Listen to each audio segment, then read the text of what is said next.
Hello everyone, welcome back. In today's video, I am going to share with you an interesting light which goes along with our 360 cameras. In our last video, we saw that I shared with you my simple vlogging setup using Insta360 One X2. In this video also, I am going to use Insta360 One X2.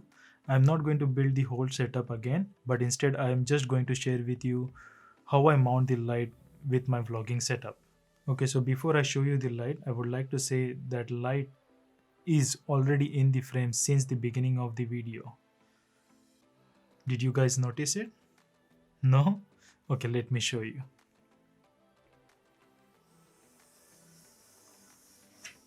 Can you see this? This is the world's thinnest light.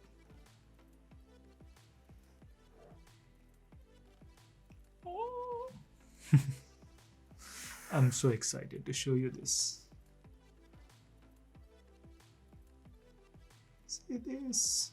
Now in my previous video I shared with you that I don't like to make camera up heavy because I don't want to strain my arm. So I was in the search of thinnest or the smallest light, and at that time this light was launched on Kickstarter. The name of the company is called Blind Spot.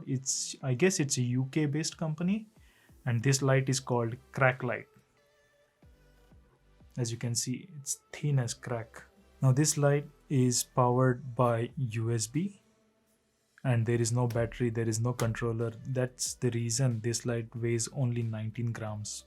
So if you decide to get this light, it comes in two bundles. First one is with the light. Along with it, you will get 3 Velcro pads and one universal mounting block. The second bundle will include dimmer switch, which I don't have. I will be using a generic one from Amazon. I will highly recommend you to get the second bundle with the dimmer switch because it's better to have the original one rather than buying a generic one from Amazon, because by looking at the images, the dimmer switch also looks slim, which will hide in the stitch line of your camera.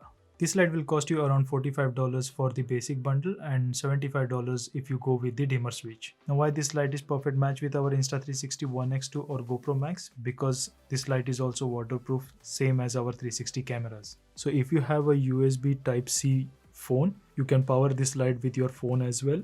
This light is also dimmable from 3% to maximum 100%. So to power this light, you need a 5 volts. The light is at 760 lux, which is pretty bright for our 360 camera. The light itself is 0.5 millimeter thin. The temperature of the light is set to 5600 Kelvin. Light beam on this is 120 degrees. The light is also CRI 95, which will give you accurate colors, and it is also TLCI 97, which will give you accurate skin tones as well. Now I'm going to share with you two mounting options, in which first one is going to be just using a basic masking tape. Second option is going to be using a cold shoe plate designed by Ulanzi for One X2 called PT21. So let's begin with our first build. Now here is the Insta360 One X2, our light, and I have already cut the tape as per our requirement. Now as we are going to put our microphone adapter on this side, we have to mount the light on the other side where the speaker is there. Okay. Now place your tape, covering half of the light and half outside like this. Let's find the center and place the light. Because there is power button and we need to know where the power button, so I have cut 2 pieces of the tape. Okay, so after you paste, it should look something like this. Now we are using a spacer from Bushman connecting our Fayutech power bank. Now let's just try to connect the light. Oh, I'm blind already. So as you can see, this is our look.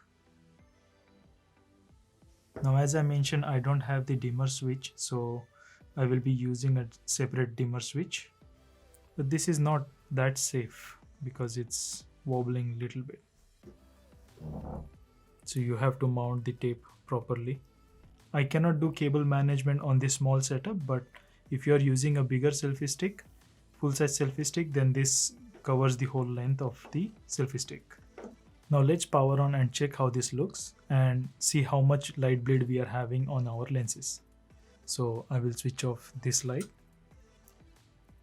Let's power on the camera. Now as you can see, you don't see the light in your stitch line. Okay, let's switch off our main light as well. Now let's start our key light. This is at 25%. We have small light bleed. This is at 50%. As you can see, the light bleed we are having. Let's go to 100%.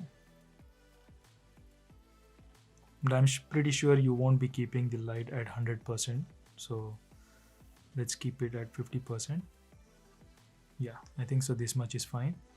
Now the light bleed which we are having here, it's ignorable, because if we switch on our main light, and assuming if you are doing vlogs in city light or in a restaurant, you will be having light in the background, and this light bleed will merge with the background light. So I don't think this is going to be a big issue. But one thing to notice, that this is not a safe way of mounting your light, because if wind comes, then this light will be shaking all around. So let's start with our second build. Now if you guys are still here and enjoying the build, please consider subscribing and hitting the like button. So for our second build, we need our Ulanzi plate PT21, a cold shoe adapter. We will remove the plates because we don't want them to be visible in our footage. Sorry about that. We will use quarter 20 nuts, which is having washers built in them. So let's add our first washer, then our second one upside down. In the last, we are going to add our mounting block. Make sure you are keeping it perpendicular. Now let's add this to our Ulanzi plate. And after your build is done, it will look something like this. Make sure it is perfectly perpendicular to your mounting plate. Now it's time to attach our light. Let's remove our camera. Let's place the plate. Make sure you need to have this on the other side and align it properly. Now one thing to notice, that we need our light to be center of this camera in the stitch line. So I'm going to readjust the cold shoe plate by sliding it little on the other side. Okay, done. Let's take our 3M tape. Okay, we have pasted our velcro pad, and let's find a proper position to mount. Now I can mount at the center also, but let's keep it little bit off centered here like this. I think it's good enough. Okay, so it's been mounted. We will reposition our light connection. So now as you guys can see, I have placed the light with our second mounting option, and let me show you how it looks. This is how it will look. So you have your camera PT21, the Ulanzi plate, the cold shoe mount, the mounting block came along with the light, and it's your LED panel. Now let's see how much light bleed we will get with this mounting option.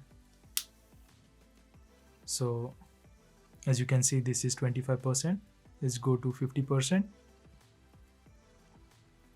Till now I don't see any light bleed. Let's go to 75, and this is the 100%.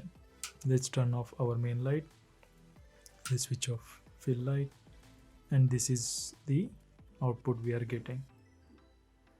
And so let's go back to 50%.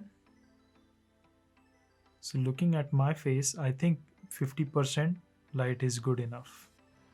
No need to go till 100%. So if you have time and patience, what you can do is you can file the cold shoe plate from square to rectangular, so that you will have more flexibility to adjust the plate inside this cold shoe mount. Now if I try to bring the light at the center, then the cold shoe plate is appearing in the footage. So you don't want that. So if you can just cut the plate on one side, then you will have more flexibility. So there might be few people who didn't like this way of mounting also, and want more simple solution for mounting this light onto the camera.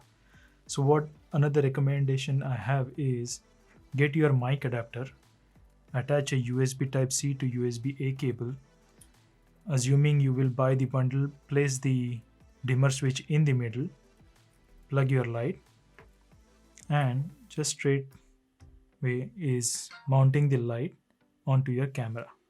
Now, rather than adding Velcro pad behind the light, you can add it in the front, and you can just paste it onto your mic adapter so that the bright area will be hidden in the stitch line of the camera. So this is another way of mounting the light. Let me know in the comment section below what you guys think about today's build. What are your thoughts about this light? Which light you prefer to use with your 360 camera? If you like this video, hit that like button, do subscribe to my channel. Don't forget to hit the notification bell so that you don't miss out on my next video. Until then, see you in the next one.